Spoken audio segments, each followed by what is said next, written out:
Do you understand what demons are? Do you know where they came from, what they are, or how they operate, what their goals are?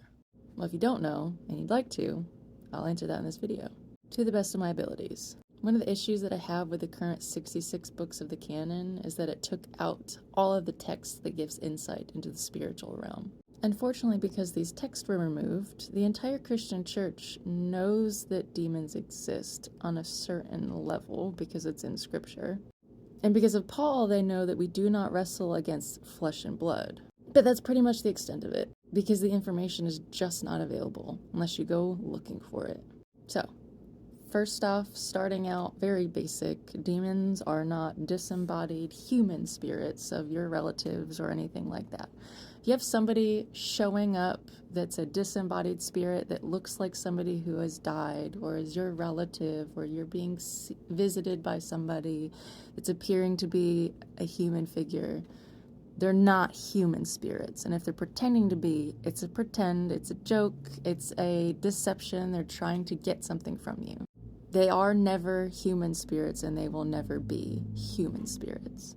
But they are disembodied spirits, though.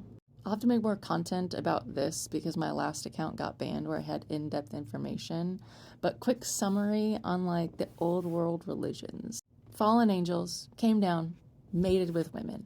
Before they did that, though, they did a bunch of genetic manipulation. They messed with the genetics of their women.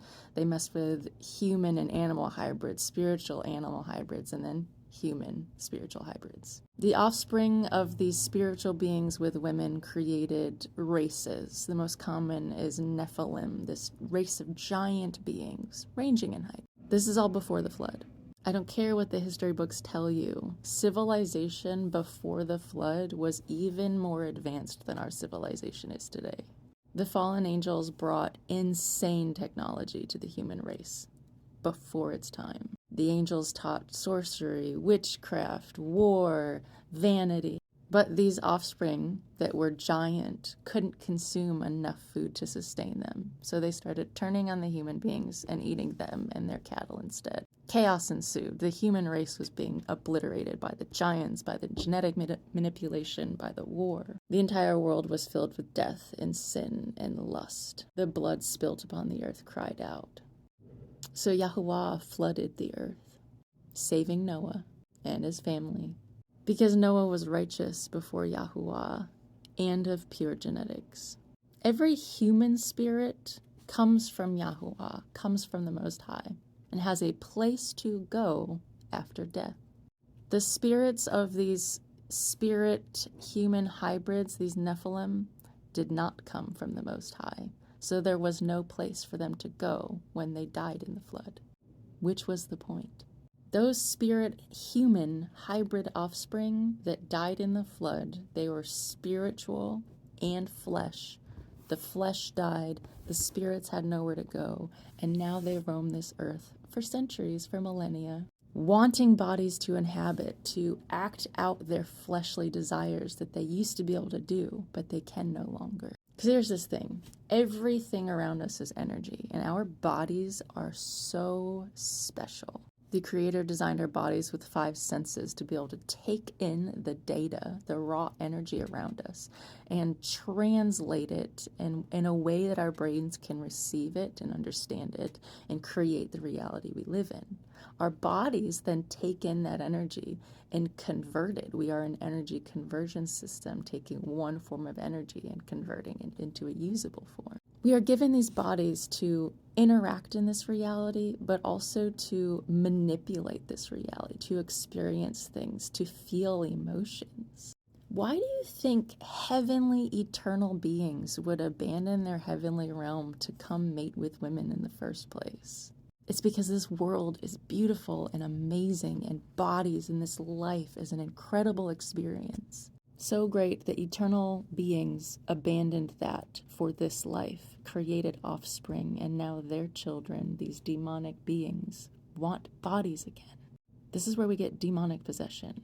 Because they are energy beings, they run on energy. Like we are physical beings and we consume matter, food to sustain our physical bodies. Demons must consume energy to heal from spiritual battles that have been going on for centuries all around us. Yes, constant battles where they're getting injured and damaged and they must repair themselves. And demons didn't used to be as twisted and nasty as they are today. Over centuries, millennia of spiritual battles, they cannot die. They just continue to deteriorate and shrivel and wither away. The only sustenance in this life they can get is when they can feed on us, when they can cause us to gossip, they can soak up those nasty words. And they cause us to lash out in hate and react in our flesh that way. It causes It's an adrenaline response. What they want to do is trigger you. They will feed you thoughts and energies and things to trigger you into having adrenaline in the blood that makes you react in that. You snip and say hateful things. Now, the levels of control that demonic beings can have in your life depends on how often and how much you feed them and what you keep giving into them. If you continually give into your rage, you'll move on from not being able to control your tongue in verbal outbursts to where someone's going to piss you off and you won't be able to control throwing punches. I've seen it happen. That's demonic. You want to know what else is demonic? The narcissist. That's an example of a demonic inhabitation in somebody, primarily called a Jezebel spirit. And this Jezebel spirit latches on to childhood wounds that says, I can't rely on anybody else. I'm the only one I can count on. And I can save you. Nobody else can. That twisted sense of self-grandizement for a narcissist is a shell. It's a cover to hide the demonic shame that's there. Their triggers result in control and manipulation and gaslighting and emotional back and forth. And honestly, a Jezebel person is not going to stay with somebody that they can't control. From a child, they had no control over their life, and now what they cling to the most is control, and it is the Jezebel spirit that allows them to do that. And in order for somebody to be freed of that Jezebel spirit, is they have to stop needing control. But unfortunately, it's bondage. And most narcissists don't ever find deliverance because they never want the change. They don't ever recognize that there's an issue. There's a Leviathan spirit. It's pride. It's a twisted serpent that takes root in the spine. It often works hand in hand with Jezebel. Jezebel is the liar, manipulator, and gaslighter, whereas Leviathan is rage, anger, and pride. And usually they're found in the same people. There are spirits, or you can consider them programs, as if we're all computers that can run different programs. Let's think of demonic beings as programs.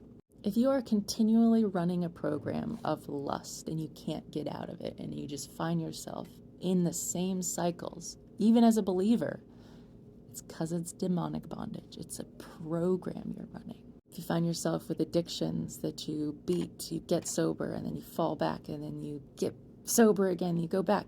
Demonic. Now, when these demonic spiritual beings get enough energy and they get strong enough, they can start to manifest physically, which is where we get spiritual apparitions or even more dense things. There are weird creatures that are out in the Appalachians or in different mythology things that are actually these types of beings. But a vast majority of them do not have the ability to interact with this physical reality at all unless they can do it through a human host.